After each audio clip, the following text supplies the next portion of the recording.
নমস্কার, প্রতিদিনের মতন আজকে একটি ভিডিও শেয়ার করবো নিবা রান্নাঘর থেকে। আপনারা সবাই কেমন আছেন? আমি তো ভালো আছি আপনাদের আশীর্বাদের দোয়ায়। এই দেখেন, আজকে এরকম একটি মশলা করব। এটা কিন্তু সবজি বা যে কোনো তরকারি মধ্যে দিলে ভালো লাগে। মাছের তরকারি ওই তো নিরামিষ সবজি ডালার মধ্যে দিলে তরকারিটা খেতে অনেক সুস্বাদু মনে হয়। কিন্তু আমি ওইটার মধ্যে দিয়েছিলাম জিরা, ময়ূরি আর দইনা, লং, এলাচি, দারচিনি, গোলমরিচ, তেজপাতা, শুকনো লঙ্কা দিয়ে আমি একটা ব্লেন্ডার করে একটা মশলা তৈরি করলাম। এটা বাসায় তৈরি করি আর কি মশলাটা। আজকে কী কী রান্না করবো সব কিছু আপনাদের সাথে শেয়ার করব। আর দেখেন, আজকে সবজি রান্না করবো আর সব রকমের সবজি।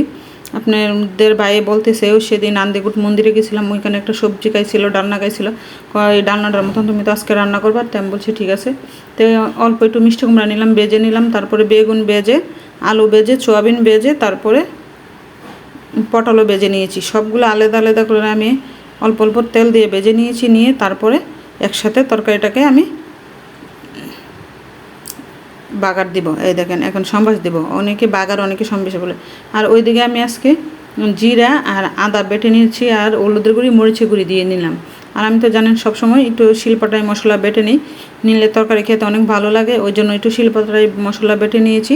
আর এখন ভালো করে মশলা পুরনের মধ্যে আমি 2টা লং আর 3-4টা গোলমরিচ দিয়ে দিলাম, আর এক টুকরা দারচিনি দিয়ে দিলাম, 2টা তেজপাতা, একটা শুকনো লঙ্কা দিয়ে তরকারিটা মশলায় ভালো করে মশলাটা কষিয়ে নিলাম। আর বেজে রাখা সবজিগুলো দিয়ে দিলাম।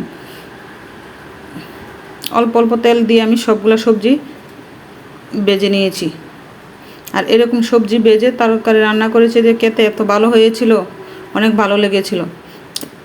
আপনার বাইরে বলতেছে এরকম করে আজকে সবজি রান্না করবা, ডালনা দিয়ে, সোয়াবিন দিয়ে ডালনা রান্না করবা, একটু রস সাজানো থাকে। আর আমি আজকে জানি না, ওই মনে করছিলাম যে আজকে ডালনা রান্না করব না, সবজি রান্না করব, ডাল করব, কয়েক রকমের ভাজি করব। তো তারপরে চিন্তা করলাম তাক আজকে আর ভাজি করব না, একটা ডালনা তরকারি রান্না করি। দেখেন, সব কিছু সবজি বেজে রান্না করেছি। তরকারিটা খেতে অনেক ভালো হয়েছিল গরম ভাতের সাথে। দেখেন তরকারি কালারটা কত সুন্দর হয়েছে। আর এরকম সবজি আমি আর কখনো, আর আমি ব্লেন্ডারে মশলাটা ব্লেন্ড করে নিয়েছিলাম। আর ওইটা দেখেন, আমার মশলাটা সব কিছু দিয়ে আমি একটা মশলা তৈরি করে নিলাম। ওইটা প্রায় সময় রসুনের মধ্যে দিই, ডালনার মধ্যে দিতে পারি,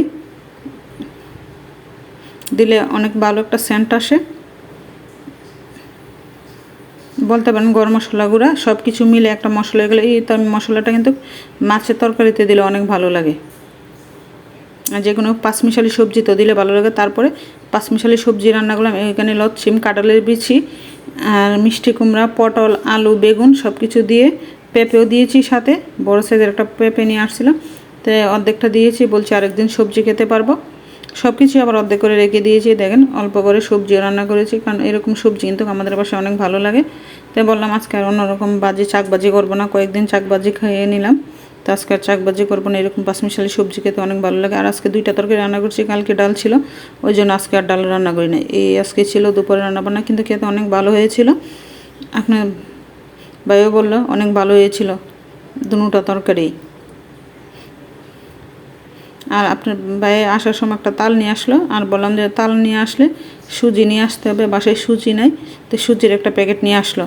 কালকে তালের বড়া বানাবো, আজকের তালটা নিতে অনেক সময় লাগবে। তার বিকালে আসার সময় ছেলের কুসিন ছিল, কুসিনেতে আসার সময় পুরি নিয়ে আসলাম খাওয়ার জন্য। প্লিজ সবাই আমার ভিডিওটা শেয়ার করুন, ফেসবুক ফলো দিয়ে রাখবেন, ইউটিউবে সাবস্ক্রাইব করে দেবেন।